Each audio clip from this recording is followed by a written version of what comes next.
চলুন বাইকটাতে উঠে দেখা যাক কেমন কি ফিল পাওয়া যায়।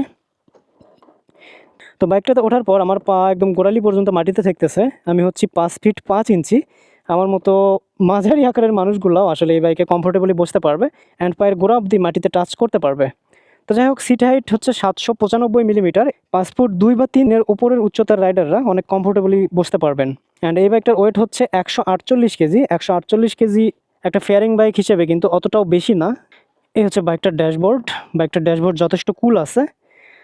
এই হচ্ছে হ্যান্ডেলবার পজিশন। হ্যান্ডেলবার থেকে উইন্ডশিল্ডের লেভেলটা দেখুন, একদম কাছাকাছি। আপনি যতই লিন হন হাই স্পিডে, আপনার উইন্ড ব্লাস্ট হবেই।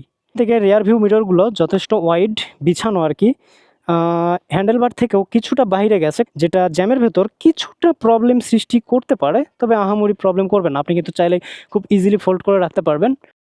জিক্সার এসএফের আগের যে ভার্সনটা ছিল, সেই ভার্সনে কিন্তু আরও ওয়াইড ছিল। ওইটা কিন্তু জ্যামের ভেতর অনেকটাই প্রবলেম ক্রিয়েট করতো, বাট এইটা ওয়াইড হইলেও ওইটার লেভেলের না। এরপর সুইচগুলো নিয়ে যদি বলি, সুইচগুলো যথেষ্ট হ্যান্ডি আছে।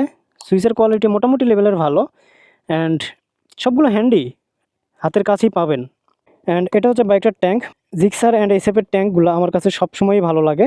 অ্যান্ড এই বাইকটার ফুয়েল ট্যাঙ্ক ক্যাপাসিটি হচ্ছে 12 লিটার আর ফুয়েল ডেলিভারি করে এফআই সিস্টেমে। এফআই হচ্ছে ফুয়েল ইনজেকশন। সো মাইলেজটা কিন্তু আপনি কার্বোরেটর ভার্সন থেকে বেটার পাবেন।